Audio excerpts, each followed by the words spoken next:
Profesor, ¿cómo encuentra la filosofía? Bueno, para la filosofía, dada la crisis internacional y global, es para mí un gran momento, porque luego de que académicamente se anduviera por tantos laberintos históricos, pero no prácticos, la filosofía tiene un campo libre para clarificar las cosas y darle solución muy rápida a las necesidades sociales, políticas, militares y culturales de una etnia. Es decir, la filosofía en última instancia es la síntesis de una cultura en defensa de un grupo humano. ¿Y cómo le encuentra usted su vida? O Bueno, sea, ¿cómo se encuentra con la filosofía? fundamentalmente cuando curso en la universidad y descubro que faltaban fundamentos, por ejemplo en el tema arte, que nadie definía con precisión, había muchos ensayos, muchas aproximaciones, pero no había una definición clara. Y digo, si una cosa no está definida, ¿cómo se puede enseñar? Entonces empecé mi búsqueda para explicarme a mí mismo la concepción teórica de cada situación. Y después de unos 15 años de investigación, me di cuenta, no buscaba la investigación, que había logrado una investigación filosófica, que había generado una tesis en filosofía y una explicación práctica en artes visuales, que es en última instancia los fundamentos del libro de filosofía mío, que salió como texto de seminario, como filosofía conceptual, estética conceptual. Otros que andan dando conferencias sobre el tema dicen filosofía universal, filosofía agüeriana, digamos, ha tenido una difusión a través de sectores muy curiosos, que son estudiantes, intelectuales que han viajado, y eso ha traído mucho interés en muchas universidades del mundo porque este libro llegue. Entonces en este momento está traducido al inglés, por cortesía de gente vinculada a Micana, y es posible que se hagan convenios con diferentes embajadas y consulados para hacer una edición internacional. En esta tesis, ¿qué encuentra? ¿Qué puede descubrir? Bueno, descubro una cuestión que curiosamente un filósofo puntano, que era Lafinur, se le llamaba peyorativamente sensualista, porque tuvo una intuición que aproximaba a la filosofía. Es decir, el hombre genera una manera, un segundo sistema de señalización que es el idioma. Es decir, están las cosas y el segundo sistema es la palabra, el idioma. Y en última instancia una palabra es una suma de grabaciones sensoriales. Digamos así, escolarmente, manzana, color, gusto, sabor, planta. Esa palabra manzana puede estar con una carga de certezas muy grande si se generó vinculada a la naturaleza. Pero si yo vivo en la ciudad y me nombran manzana, la manzana viene de la heladera y se acabó. Entonces, y otro no la vio porque no fue a buscar la heladera, entonces no tiene certeza, tiene duda. Y el que sabe dónde se originó la manzana tiene certeza.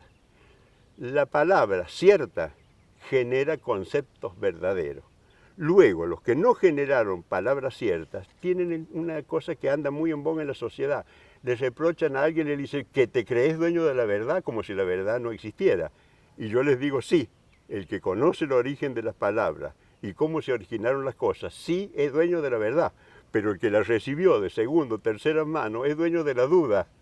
Y nunca va a poder tener un pensamiento claro y siempre va a ser engañado y nunca va a poder realizar nada. Entonces lo que hago es, a través de las palabras y a través de la acción, reconstituir la razón para que el hombre sea dueño de su destino. Ajá. Qué interesante. El mundo está parado sobre la historia. Exactamente. Y la historia está parada sobre la mentira.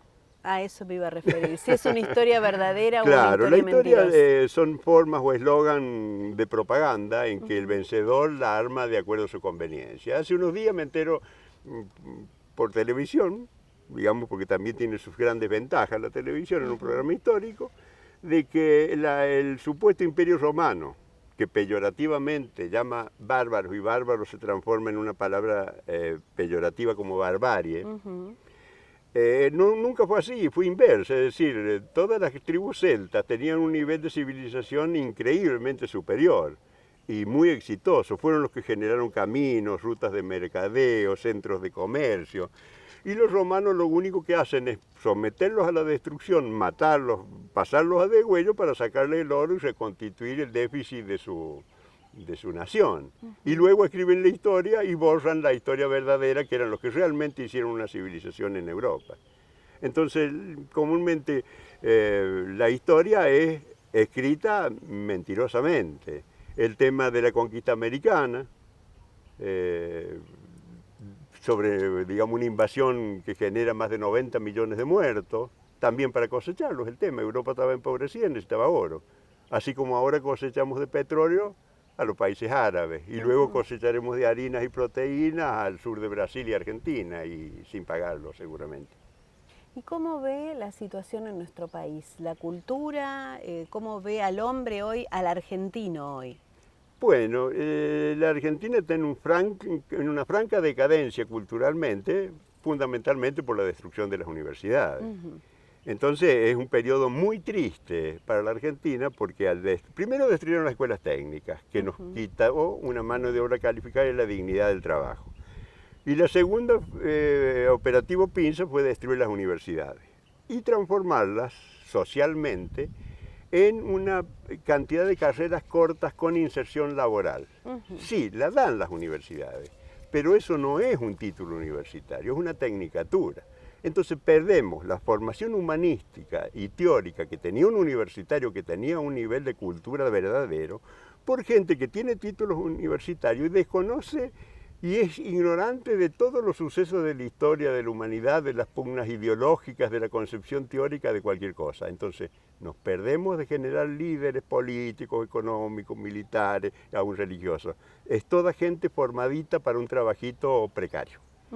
Pero a nivel Argentina, todas esas carreras cortas y cómodas en su casa, online, impide lo más importante de la universidad, que uno antes viajaba a un centro universitario importante y tenía trato con gente de diferentes nacionalidades. Claro. Y uno en el pasillo, en el bar, en el gimnasio, tenía un intercambio cultural increíblemente superior y enriquecedor. Y no hablar de los cineclubs, los debates, la cátedra paralela que gestó la Reforma Universitaria de Córdoba.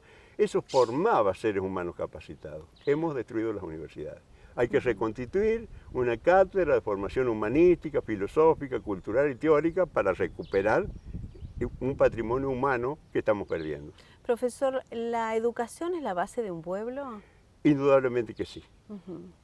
Hay varias cosas que son la base de un pueblo, que es los usos y costumbres, que es la parte vegetativa, tanto alimentación, vestimenta, que no hay que menospreciarlo.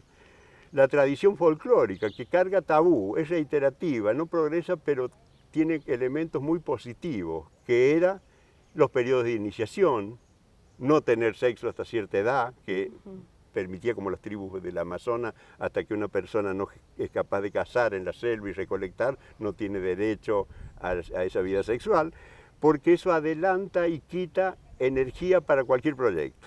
No es por una cuestión, una moralina tan fácil. Mantener la normalidad biológica, es decir, las patologías no pueden dirigir un estado ni un proceso cultural, hay que verlas como se las contiene, y luego la concepción teórica de quiénes somos, qué estamos haciendo y hacia dónde vamos. Pero hay una cosa muy importante, quiénes podemos ser, porque nosotros, reconociendo quiénes somos, podemos compensar nuestros lados débiles con el adiestramiento. Claro. Pero hay que querer ser. Bueno, pero ahí está la elección. Las clases sociales existen y uno elige, no, porque la clase social no es solamente la pequeña burguesía, la alta burguesía, no. Humanamente uno puede ser un trabajador, un esclavo, un discapacitado, un trabajador digno con oficio, un intelectual, un inventor, un gran músico, un gran artista en la medida que o un gran deportista en la medida que su esfuerzo y su continuidad y la reiteración y la memoria lo hagan posible. Es decir, el hombre puede llegar a ser, pero hay que asimilar que no todos somos iguales, que la cultura comienza con la discriminación. Si no discriminamos, ¿para qué queremos la cultura? Hay que discriminar fundamentalmente lo que es bueno de lo que es malo, y si no, estamos destruidos. Así que hay que recuperar la dignidad del término discriminación. Sin discriminación, ¿qué significa discriminación? Separar la paja del trigo. separar lo que es bueno de lo que es malo. Porque hoy decimos, lo estamos utilizando mal el término Se discriminación. está utilizando tendenciosamente Claro. para permitir que la clase parasitaria y las minorías con patologías muy particulares tengan un espacio que no sé si se merecen, porque siempre es a costa de lo que trabajan disciplinadamente y lo que producen. Estamos poniendo en riesgo el aparato productivo del país para cada vez mantener una clase parasitaria más grande. Esto no depende de una opinión política. Cuando las matemáticas llegan a su límite, se cae a pedazos solo, como le está pasando a toda Europa. Es decir, uno dice, bueno, pero yo estoy de acuerdo por mayoría, porque obtuvimos el 90% de los votos, que hay que mantener una clase parasitaria más grande. Sí, ¿hasta cuándo? Cuando se acabe el alimento, se acabó, vienen los acreedores y nos destruyen. No es, las matemáticas no es materia opinable. Ajá. Es establecido eso. Es así nomás. Es así nomás. Exactamente. Es lo mismo. Hay algo muy importante que nadie ha entendido de Pitágoras, que es la geometría y las matemáticas. Nosotros somos un número. Si térmicamente hablando nos ponen en una habitación y nos suben a 80 grados, morimos. Si nos ponen a 10 grados bajo cero, aguantamos unos minutos. Si caemos en un agua congelada, tenemos 10 minutos de vida. Si las matemáticas determinan en qué números térmicos morimos, en qué proporción de oxígeno vivimos, y no existen milagros. Nos quitan el oxígeno y morimos, nos meten a 100 grados de temperatura y nos calcinamos, nos meten a un frío y morimos congelados. Y nunca se conoció un milagro que superara esa situación. Bueno, la gente cree que tiene derecho a concebir un mundo basado en los milagros, que es emitimos dinero, pongamos cada vez más impuestos para mantener cada vez más esos nichos de gente que no produce y se reproduce en mucha cantidad porque es alentada por la contención social. Esos nichos de gente podrían no existir si se implementa otra política. Y en San Luis no existe porque hay mucho trabajo. Como se generó en parques industriales, actividades productivas, uno no los encuentra, es mínimo. Generalmente es muy justo a quienes se contiene, que son los que no están capacitados para trabajar, que realmente lo necesitan. Claro. Pero no se trata de evitar, digamos, mantener al que está capacitado, que puede realizar una tarea productiva. Ahora los del plan de inclusión, el nuevo gobernador Poggi lo está involucrando que trabajen en la construcción de las viviendas sociales. Y ahí es positivo. Claro, claro. ¿Nos faltan líderes en nuestro país? No hay. No hay directamente. No hay, porque no hay voluntad de ser líder y porque los medios, que son los que generan los líderes, cuando ven que alguien piensa, no es lo habitual levantarle el perfil. Necesitamos, pero los conflictos van a generar un nuevo liderazgo, que es el que le da una solución teórica a un problema que para los demás no tiene solución. La gente de repente los necesita. Y el líder se empieza estableciendo, crece sobre una realidad que la hace necesaria. Claro.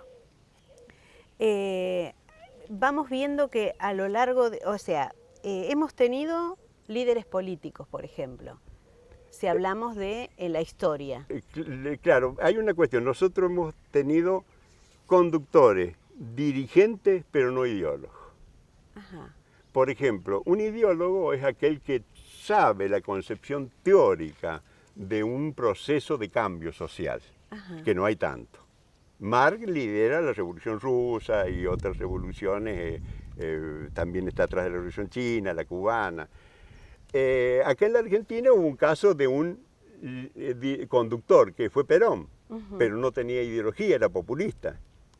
Él mismo en la película que hace Pino Solana, la reactualización doctrinaria para la toma del poder, reconoce que él es un conductor. Y un conductor es una persona ingeniosa, que sabe de ingeniería política, equilibrar la izquierda, la derecha y el centro y hacer los movimientos necesarios para tomar el poder. El tema está que cuando toma el poder no tiene proyecto político, no sabe qué hacer, depende de la puja de realidades. ¿Cómo le pasó a Alfonsín? Alfonsín se veía como el padre de la patria. Sube el gobierno, no tenía proyecto político. O sea que fueron líderes, entre comillas... Mediáticos. Mediáticos. Claro, y con la realidad no se miente. El único líder ideológico que fue Mao Zedong, que se origina de un grupito de intelectuales que no llegaba a 12, que empiezan con una práctica psicofísica nadando en los ríos y discutiendo y basándose en la cultura china, que generan los foros culturales en Yan'an y en otros lugares, transforman el pueblo más atrasado del planeta Tierra en la primera potencia económica mundial. ¿Cómo puede ser eso? Y no tomaron ningún préstamo, porque los chinos, por concepción, no toman préstamos, coparticipan de los proyectos. Y en este momento China, que asume la razón, se transforma en potencia. Y los que no asumen la razón y que no tienen proyectos viven a los ponchazos.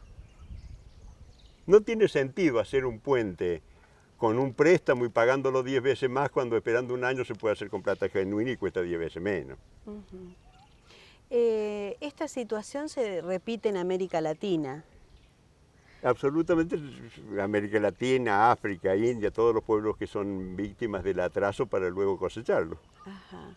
Es decir, nadie le va si hay una cosa que no se va a exportar, es una ideología precisa. Se exportan eslogan destructivos. En toda la historia.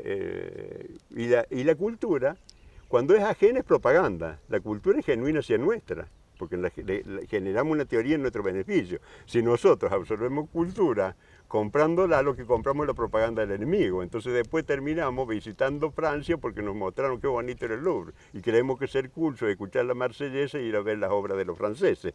Entonces sus obras valen más y las nuestras no valen nada. Eso es una propaganda. La cultura es cuando nosotros somos artífices de un cambio y conservamos nuestros emblemas, nuestros íconos y nuestra teoría. Volvemos a nuestro país y a la política, ¿no? Usted recién decía que Perón no fue un líder. No fue un ideólogo. No fue un ideólogo. Fue un conductor y un líder. Mediático, claro. Porque la gente lo tiene en la historia, y volvemos al tema de la historia, ¿no? De esta historia que no es la verdadera, decía usted. Mire, hay una cosa que no sé si hablarlo o no, son libres de borrarlo, porque mucha gente no quiere tocar este tema. Pero todo el mundo recuerda que los aliados tenían una terrible desconfianza sobre Argentina y le llamaban el huevo de la serpiente. Y recién ahora se conoce que, en realidad, el ejército argentino usó el uniforme alemán, preparándose para ser parte de la guerra de la Alemania nazi, y que el GO era el partido nazi en la Argentina. Y que, por lo tanto, el 17 de octubre lo inventaron. Perón nunca estuvo preso, lo tenían guardado sus mismos compañeros, por eso prepararon la puesta en escena, que fue el famoso 17 de octubre que costó tanto como un acto contemporáneo. El dinero lo pusieron los nazis. Curiosamente, hubo un sector de anarquistas que también apoyó esa movilización popular.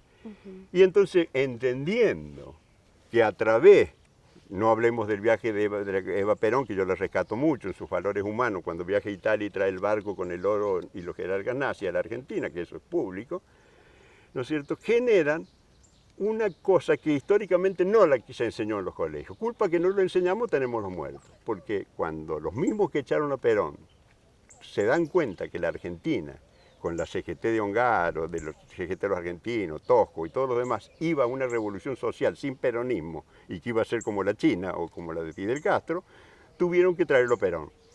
Y un jefe, digamos, que provenía de la derecha nazi y que tuvo que utilizar la izquierda judía como guerrilleros y como combatientes de la famosa tendencia revolucionaria, no le iba a dar el poder nunca a esa izquierda. Y entonces esa masacre la comienza no López Rega, a Perón no lo iban a engañar, no lo menospreciemos. Fue una decisión del general Perón de matar a sus hijos. Y así comenzó esa matanza, que la sigue Isabelita, siguen los militares, pero nadie quiere hablar de verdad ni armar juicio, es decir, lo que correspondería juicio y castigo al general Perón y juicio y castigo a los ideólogos del Plan Cóndor, que a través del Departamento de Estado norteamericano empezaron la ejecución sistemática de gente que pensaba.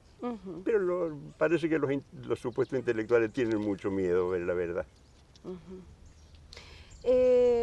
Nos vamos a otro tema, que es el tema de hablábamos fuera de micrófono del esfuerzo de la gente antes para conseguir algo que era genuino y ahora los jóvenes que por ahí tienen todo servido y ¿qué hubo entre medio? Que pasamos de un extremo al otro, de cuando los italianos mandaban a sus hijos solos a la Argentina a formarse, o hacer algo, hacer la América, como decían Sí. ellos, a estos jóvenes de hoy que por ahí ni siquiera tienen proyectos. Bueno, el tema es, No digo todos, claro, porque hay muchos hay jóvenes, una juventud que se cantidad. esfuerza y que está haciendo Sí, maravillas. pero digo, ¿qué hicimos los padres entre medio? Bueno, nos comimos una albóndiga envenenada que se genera en Inglaterra con la escuela permisiva, la escuela libre. Resulta que en Inglaterra, pedagógicamente, a la clase dominante les siguen hasta con los castigos físicos para formarlo y sobreesfuerzo terrible, pero a las clases populares se les da una enseñanza light. Y se los mantiene cómodos, pierde autoridad el maestro, se retira la memorización como una cuestión anticuada del sistema pedagógico. Y nosotros necesitamos de la reiteración para memorizar, para ahorrar tiempo, luego que memorizamos. Y al esfuerzo, pues fue mal visto el trabajo, como esfuerzo físico, todos quieren ser oficinistas, porque hay que entender esto, el bachillerato, de origen inglés, era formar administradoras para las colonias inglesas. Claro. Nosotros, ¿para qué queremos bachilleres si no tenemos colonias? ¿A quién vamos a administrar? Entonces necesitábamos de las escuelas técnicas, que también fueron destruidas. Pero el bachillerato a la vez también fue destruido porque es permisivo, no se le exige a los chicos, el docente que le exige, si aplaza al alumno lo echan, y a la vez se permite cualquier tipo de disciplina que no forma al ser humano, que para progresar debe trabajar, tener disciplina, y entonces merecerse el éxito correspondiente. Entonces las becas tremendas, porque se ha becado a todo el mundo, la cosa fácil, la escuela en casa que no forma a nadie, forma un caos y una desidia de que carecemos de recursos humanos del temple necesario para afrontar la realidad difícil que nos va a tocar vivir. La palabra disciplina a veces se la toma como algo malo, como un sinónimo de, no sé, de la época de la dictadura. Claro, el tema es así, es como el dinero. El dinero es para vicio, corrupción y generosidad y creatividad. Uno le pone la dirección. Claro. Si uno quiere hacer algo, requiere de la disciplina y del adiestramiento. El tema es que no quiere hacer nada. Entonces no necesita de la disciplina de adiestramiento. Y se puso en duda la autoridad por autoritarismo. Y se puso en duda el esfuerzo. Entonces esos elementos destructivos es la que destruyen a la sociedad. Porque cualquier cosa que hagamos, para ser libres tenemos que ser diestros e inteligentes. Y saber dónde está, se les da una supuesta libertad, que es tenerlos como en un zoológico, donde tienen suelditos para apenas pagar el alquiler y apenas comer, pero el eslogan es que son libres porque salen a la noche a comer pizza, van a un boliche y consumen paco. Y creen que eso es el sumum. Y se pierden la naturaleza, se pierden el mundo de las ideas, se pierden el mundo de la verdadera cultura para entender lo que fue la humanidad y la que puede ser. Y se tiene, digamos, en vez de un ser humano, un peatón. Hay un clásico que define las diferencias cualitativas en el hombre y el animal, creo que es Max Scheler, y le asigna la diferencia más importante entre un hombre y un animal es la solidaridad, la creatividad, la inteligencia, la música, la matemática. Yo les digo que tomen la tabla de Max Scheler y hagan un censo entre la gente. ¿Qué creó? ¿Cuánto sabe de matemática? ¿Qué hecho solidario cometió? Y nos vamos a encontrar con que no existen seres humanos. Porque bajo esos conceptos resulta que no crearon nada, son públicos de consumo. Entonces no hay que ser telón de fondo, hay que ser protagonista de la historia. No te hablo de ser San Martín ni Bolívar, ser protagonista de un trabajo genuino, positivo para la sociedad y que conozcamos cómo se hace. Claro. Y eso nos da el conocimiento. La clase parasitaria es la que vive con una confusión filosófica, porque no sabe de dónde viene el dinero ni para qué sirve lo que hace. Y cuando hablamos de clase parasitaria no estamos hablando de la clase baja. No, no, no. Hay Cualquier en todos clase, los estratos en todos los sociales. niveles, no generan bienes. Claro. Y la plata no se sabe de qué viene, de intereses mágicos, alquileres, lo que sea, pero no generan un proceso que haya que vigilarlo y que nos obliga a ser razonables. Claro. Eso es lo tremendo. Ahí la matemática determinan cuántos van a ser los que trabajan y a cuántos parásitos queremos mantener. Podemos querer mantener con tu trabajo, con el mío, cada uno 10 parásitos, pero cuando sean 100, así querramos mantenerlos, no vamos a poder, porque las matemáticas son terminantes, tienen contenido humano. Claro. El contenido humano de la geometría y de las matemáticas, porque hay otra cuestión. Mucha gente que busca las artes conocimientos esotéricos, ¿no es cierto?, orientales, cree que hace mandala porque hace una serie de estructuras, digamos que no saben para qué, de colores, Las bonitos, pintan, las círculos, venden para pintan. pintar ahora. Claro. Y resulta que en última instancia un mandala es una estructura geométrica para analizar un silogismo, un concepto, o en todo caso, en el cuadro ese que está en el fascículo cultural, la decodificación del término cultura es un mandala, donde tiene 4 estados cualitativos y uno geométricamente se empieza a mover por una geometría pitagórica con conceptos simbólicos filosóficos. Entonces, de las matemáticas tenemos lo cualitativo, con la geometría lo procesamos a lo cualitativo y con lo conceptual histórico determinamos lo que es necesario. Y nos movemos en un mundo de ideas vinculadas a la geometría y a las matemáticas, que son terminantes, digamos, porque yo planteo una filosofía como una estructura de un teorema. Voy armando ideas precisas, conceptos precisos para llegar a un orden filosófico. ¿Alguna vez viste a alguien que pudiera desmentir un teorema? No, claro. Digamos, ese es el juego. Digamos, en última instancia lo que me ha permitido que los libros míos, yo pensaba que estaban envejecidos, que 30 años después de haber sido formulado con un éxito muy grande, porque me permitió a mí vivir muy bien y viajar, vuelva a tener un reflujo de mucho interés entre las sociedades intelectuales. ¿Y cómo llega? ¿Usted es nativo de Merlo? Sí, yo nací acá. Acá nació. Sí, estamos en este lugar hace 300 años que estamos. Toda la familia. Parte de la familia. Nosotros éramos genocidas de la corriente colonizadora del norte, todos del ejército español. Que se heredaba, éramos criollos, pero heredábamos el cargo en el ejército. Acá vivió Pío V Agüero, que fue el que traiciona al rey, y toma parte por el ejército libertador, y desde este lugar se envía el primer contingente al ejército de las Chacras con las armas del ejército español. Se envían pertrechos, oro, hierro, charqui, harina. Es un lugar con mucha historia. Sí, porque anteriormente a eso fue templo de los comechingones. Nosotros nos mestizamos, digamos, por eso tenemos la culpa de la sangre europea, porque después uno piensa lo que le hicimos a nuestros nativos, que no tienen, se sigue matando a los indios, no hay ningún gobierno que pare el genocidio en la zona de los nativos a la orilla de los ríos, se lo sigue, ¿no?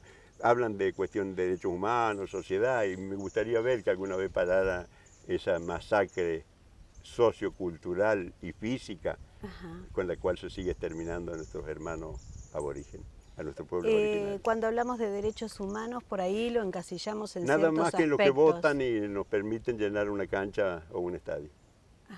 No piensan en los verdaderos dueños de la tierra, que se los está destruyendo de manera feroz. No solamente en Argentina. Uno recorre la trastienda de la zona del oriente amazónico y bueno, y la conquista continúa. Claro. Y volvemos a este lugar. A nuestras espaldas tenemos un árbol que es todo un ícono en Merlo, que es el algarrobo abuelo, ¿no? Sí. Tuvimos la suerte de conocerlo a usted, en realidad viniendo a conocer este lugar. Claro, este árbol que era, en la época de la colonia, siempre las casas se construían alrededor de un árbol. Se llamaba el árbol familiar. En todo el antiguo Cuyo, si vamos para las lagunas de Guanacache, en la zona del desierto de la Valle, que antes fue un paraíso, encontramos que todas las casas antiguas están alrededor de árboles, muy parecido a este. Se llamaba el árbol familiar. Y ese árbol, que era una especie de tótem familiar, y curiosamente, Agüero lo toma para de acá construir un universo histórico. Hace un relato social, político, económico, usos y costumbres, ecológicos, y se publica en la prensa, en 2 ediciones. Ustedes las vieron ahí entre los archivos que tengo. Y eso generó un cambio en la región muy grande. Fue el traductor entre el paisaje y la gente. La gente leía las poesías de Agüero y un poco les guiaba la vista y las emociones para ver este paisaje, y generó una transferencia de riqueza increíble. Luego también tiene un poema que se llama Digo el llamado, que relata la historia de la revolución y la guerra de la independencia, y con esos fundamentos, porque San Luis es la provincia que pone más hombres al ejército libertador. más muertos. Consiguen una reconsideración histórica y le asignan un parque industrial que genera cientos de millones de dólares de ventaja para San Luis. Es decir, que la poesía ha sido un escudo y una máquina de gran ayuda para la provincia de San Luis. Agüero, ¿no es cierto?, como un líder de la poesía, con profundos conocimientos culturales y globales, no una cultura de la puesta en escena, sino de un profundo conocimiento de su región, de su pueblo, de la historia. Y entonces el arte se transforma en un hecho verdadero. Quienes no viven en la provincia de San Luis ven la provincia de San Luis como algo positivo, como algo que crece, como que sus habitantes viven bien, como que hay trabajo, y tenemos como referente a los Rodríguez Sá, ¿no? Sí. ¿Qué concepto tiene usted de estos políticos? Bueno, como realmente son gente de San Luis, ahí tenemos un hecho histórico muy importante, la pertenencia, no son venidos de otro lugar.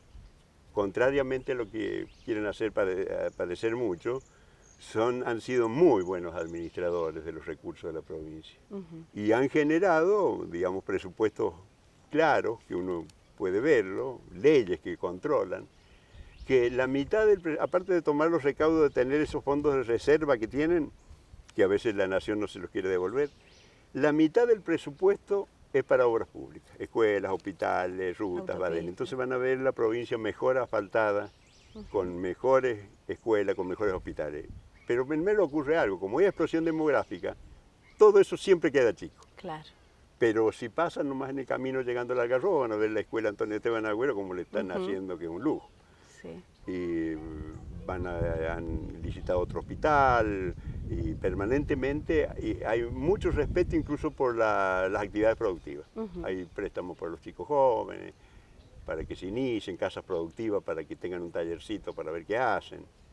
De hecho, acá hay grandes eventos, como por ejemplo el Festival de Cine Internacional, que no son difundidos en Claro, en el país. como hay una industria sin chimenea, que una es la cultura y otra es el turismo, se generaron un montón de eventos que la gente los critica mucho, pero en realidad generan una fuente de turismo que generan una cantidad de ganancias para la población muy grande.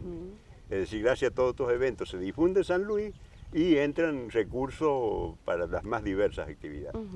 Nosotros veíamos la cantidad de turistas que hay, estamos en el mes de febrero, ¿no? Porque este programa seguramente va a salir más adelante, y decíamos que por ahí no se sabe a nivel número cuando se habla de turismo en el resto, en los medios de comunicación. No, no lo ponen ni como informe climático, que podrían decir en Merlo tanta temperatura, ni como informe de turismo. En eso nos han marginado, nos discriminan. ¿Por qué los Rodríguez Sá, cuando se presentan como candidatos a presidentes, no llegan a tener el apoyo de la gente? Bueno, el tema está que lo que han presentado es muy sensato. Con solo presentar la provincia de San Luis ya es una garantía de gente con buenas intenciones. Es que la política requiere una ingeniería de propaganda que tiene que tomar muchas veces por el atajo, que es buscar los puntos de inflexión, que es copar universidades, algunos sindicatos y algunos medios, y con eso se hace un movimiento. Pero habitualmente es muy fácil llegar a la presidencia si uno vende el país por anticipado. Es decir, si a alguna multinacional y a algunos medios le ofrecemos un botín, yo creo que los Sayas serían presidentes hace rato. Pero a cambio de eso no podrían hacer un buen gobierno y harían esos mismos tipos de gobierno que hacen esa política de la sinrazón. Entonces es muy fácil llegar comprando y vendiendo el país, pero de manera genuina no es fácil. A lo mejor una crisis más grave lleve a algún puntano al poder, que realmente la Argentina lo necesita. ¿Cómo ve posicionado nuestro país de acá a unos años? Bueno, nosotros tenemos una pampa húmeda que es un milagro y muchas industrias incipientes que se manejan bien. Pero todo eso, si no hay una moneda firme, sin devaluación, y si los recursos del Estado se siguen usando para dilapidar, entre eso para seguir comprando tren bala, no tiene ningún sentido, porque desde la misma presidencia de la nación están traicionando a la clase que produce. Y eso no tiene retorno. Las matemáticas no perdonan, no es opinión política, es la proporción de la razón. Es decir, necesitamos ser razonables. Y posicionados en lo que es el Mercosur, América Latina, ¿cómo estamos Así, con respecto a otros países? no, nosotros estamos bien, pero si en el momento de la negociación negociamos mal, estamos peor. Porque si usted no hace nada y lo negocian mal, no perdió nada, pero si usted hizo mucho, si lo negocian bien, está en la gloria, y si lo negocian mal, perdió mucho más. Ese es el tema, dependemos, digamos, eso ya no es a nivel, las provincias son una intendencia, digamos, es grande el nombre gobernador. De donde se maneja la política es de la presidencia, y ahí determinamos qué pedir prestado, en qué invertir y qué hacer con los dineros. El daño social más grande es la devaluación. La devaluación perjudica a todos. A todos. Y el subsidio de las industrias improductivas, que para que ganen, todos los que trabajan debemos aportarle. Claro. Por ejemplo, la industria automotora está subsidiada y que no fabriquen autos para afuera, si no les da la tecnología. Claro. Porque son 20.000 millones de dólares anuales en subsidio para industrias que no producen nada, en realidad, que no son competitivas. Claro. No podemos tener una aerolínea por tener una aerolínea de bandera que cause el déficit que causa, eso es trabajo de la gente. Con ese dinero, ¿cuántos digamos, establecimientos productivos podemos generar? No tendríamos indios pobres, no tendríamos marginales en la ciudad.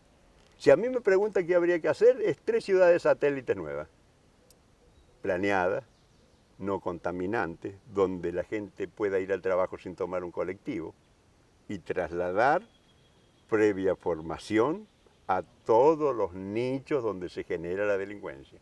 Y entonces, una vez que se les dio trabajo, sí soy partidario de acabar con la delincuencia. Todos los delincuentes están con la pena de muerte, porque a usted lo matan. Con la portación libre de armas, porque no se mezquinan los usos de armas. Y sin embargo, si usted es una persona decente, no puede tener una buena arma de fuego, ni le permiten establecer legalmente la pena de muerte. Indudablemente, China creció porque planteó 0 tolerancia a la delincuencia. Y una pena de muerte, el primer delito, en China se lo perdonan, haga lo que haga. Ni siquiera va preso. Lo hacen que se confiese públicamente para que todos lo reconozcan. Y que pida una nueva oportunidad. Y que acepte lo que le va a pasar. Entonces luego, como todos son reincidentes, porque son propensos a la delincuencia, los ponen en las plazas públicas y eso ustedes lo habrán visto en las filmaciones. Y así creció China. Pero como tenemos la justicia en nuestro país, en este momento podemos aceptar la pena de muerte con la corrupción, digo, porque el que tiene dinero zafa de cualquier delito. Exactamente, sí, se venden los delitos. ¿No mataríamos a todos los pobres? No, por eso hay que hacer un cambio cultural muy grande. La justicia ha sido cómplice imputable, así como muchos militares plantean el tema de obediencia debida, está la justicia con obediencia debida, la FIC con obediencia debida, y no piensan en que destruyan establecimientos que hay que cuidarlos como oro porque son los que nos permiten a nosotros crecer. Por eso nosotros estamos muy lejos de la pena de muerte en este momento. No, la pena de muerte va a seguir existiendo, que es en manos de los delincuentes. Claro. Es decir, la pena de muerte en Argentina existe, pero la manejan los delincuentes. Y la sociedad civilizada y productiva no puede estar en igualdad de condiciones. Me parece que es un despropósito, es una discriminación. Si usted razona, en realidad la gente que razona tendría que plantear un recurso de amparo, lo están discriminando. La gente que es decente tendría que plantear un recurso de amparo. No le dejan tener armas y a los que son delincuentes sí, porque no hay un operativo limpieza barrido para sacar las armas. Y la demonización de las armas tiene un fundamento político, que es que toda lucha por la liberación o por la igualdad se hace con las armas. Y lo que queremos es gente que no piense y que no esté armada. En realidad el lema es: el pueblo armado jamás será engañado. El pueblo chino está todo armado y no hay ningún problema, no hay delincuentes en la calle. ¿Y hay algún problema social? No, no hay nada. En Estados Unidos lo mismo. En Estados Unidos un arma corta es un problema, pero todo ciudadano honorable tiene el derecho a tener un fusil en su casa. Porque no va a salir con el fusil a robar el kiosco de la esquina. Sí, pero nos falta todavía, estamos muy lejos de eso, ¿no? En educación, digo. Y hay que reformar todo el sistema educativo hacer algún congreso de cultura en serio, no como los que hacen, que son un montón de conferencias de temas preconcebidos, sino discutiendo los fundamentos de la nacionalidad. Y como la necesidad va a ser muy grande en el momento que se provoque una crisis, tener gente capacitada, oficiales de combate de la Nueva Argentina, que se hagan cargo de ese gobierno después del caos. Que lo vamos a salir a llorar buscando líderes. No es porque quieran serlo, le vamos a pedir, vamos a rogarle a la persona que tiene conocimiento que se haga cargo del gobierno. Mientras, justamente entre la realidad y la economía, se generó una clase política que no está vinculada ni a las ideas ni a la producción y que no tienen oficio. Esa gente maneja los destinos de un país cuando no saben ni lo que es la producción y teóricamente no conocen los fundamentos. Entonces realizan ideas mediáticas para ganar la próxima elección.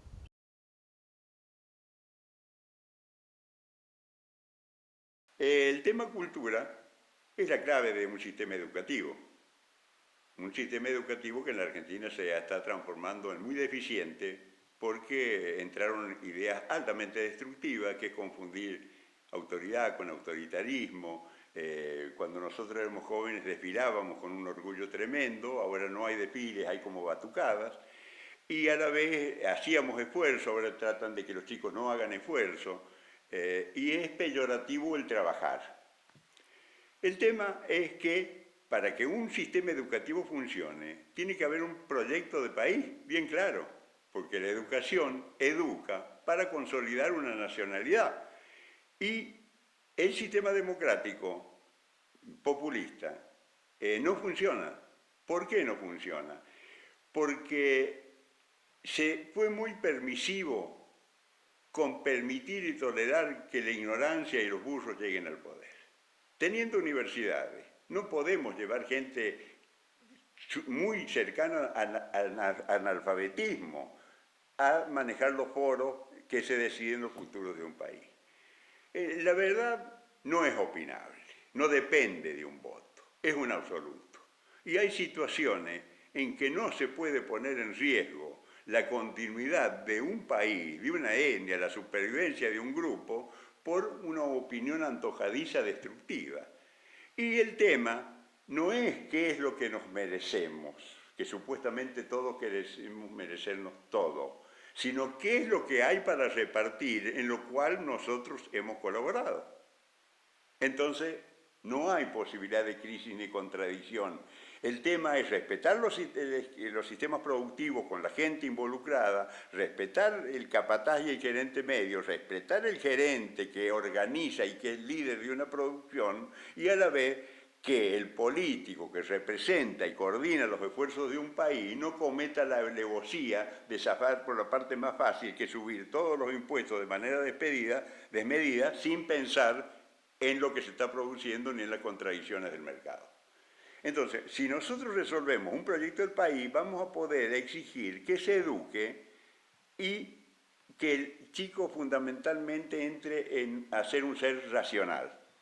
Y a la vez que tenga una memoria histórica. Se han erradicado los libros de lectura, porque es un negocio editorial tener el libro descartable, que se tacha, se interviene y se tira. Cuando mis padres estudiaban, había libros de lectura obligatorio, por ejemplo, que era Esquilo, el Sarmiento, el Facundo, una excursión a los indios Ranqueles, que daban un poco la historia, tanto universal por algún libro griego o nacional por algún libro de autor argentino. En la actualidad es muy triste, pero si tomas un alumno y decís, ¿sabés qué pasó en Barranca Yaco? Desconocen qué es Barranca Yaco. Y así sucesivamente. ¿Sabés qué pasó en Ezeiza? Toda una mentira. Nadie quiere decir la verdad ni investigar hasta el día de hoy. Y así sucesivamente. Entonces, la educación es muy importante, pero hay que pedir al gobierno que tenga un proyecto de país y pedirle a los docentes que el chico se educa y que se educa también ante la adversidad. Una observación que parece superficial y elemental. En un colegio de la vecindad tienen un tremendo problema. Hay 300 chicos, hay un patio muy grande y hay pasto, césped. Y es una tragedia para el personal directivo que crezca el pasto y quién los va a auxiliar en cortar. Si un sistema educativo no soluciona por sí mismo el cortar el pasto, no estamos formando hombres para el futuro. Y la maestra de tacos altos y guardapolvo no es otro ejemplo que incentivar a ser clase parasitaria. Hay que acostumbrar que el trabajo no es una deshonra y que en los colegios el Estado tendría que subsidiar a los chicos, no explotarlo, pero enseñarles a limpiar un banco, a pintar una pared, despacito, así cueste 4 veces más caro que contratarlo. ¿Por qué? Porque es una manera de educar con el ejemplo. El sistema educativo es pernicioso y deficiente, y más con las ideas hippies de la supuesta libertad. Hay un colegio que tenía un cartel y que decía: ¿qué le parece? Usted decide qué es lo que quiere estudiar y qué es lo que quiere hacer. Y la mayoría no quiere hacer nada. No, la educación es algo para insertar en un país real a gente que se capacite con tal fin. Y a la vez, el otro tema de los celulares, las computadoras, son increíblemente útiles en cuanto a información, pero como la gente carece de historia, no tiene un referente de un buscador que lo oriente, entonces cae en la entretención y la diversión.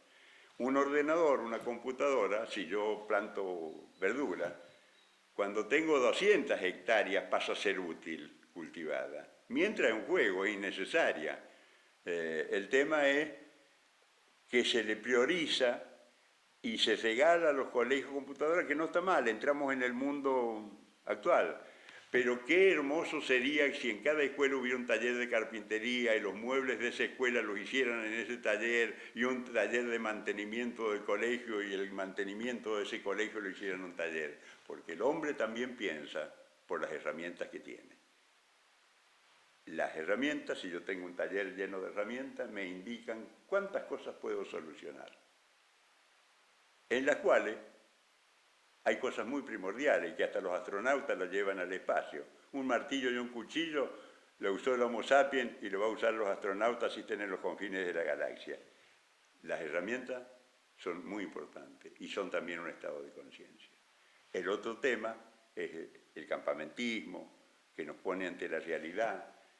Un yugoslavo que se llamaba Miguel de Diol, que fabricaba mochilas, un día le miro una mochila y me dice: una mochila es un estado de conciencia. Si vos llevas todo lo que necesitas, no la podés cargar. Y todo lo que lleves de menos significa sufrimiento. Llevar lo justo y lo necesario es un estado de conciencia. El campamentismo lleva a entrar en la razonabilidad. Cómo comemos, cómo cuidamos la comida, cómo no pasamos frío, en términos de verdad absoluta. Agüero, fue un placer conocerlo, realmente me quedaría No, disculpe horas que soy un poco charlando, pesado pero por el no, tema. pero realmente Podríamos se nos haber voló hablado el de cosas tiempo. más graciosas. No, bueno, será en otra oportunidad. Bien. Muchísimas No, gracias ha sido por un placer recibirnos. y son libres de borrar todo lo que les parezca indebido. No.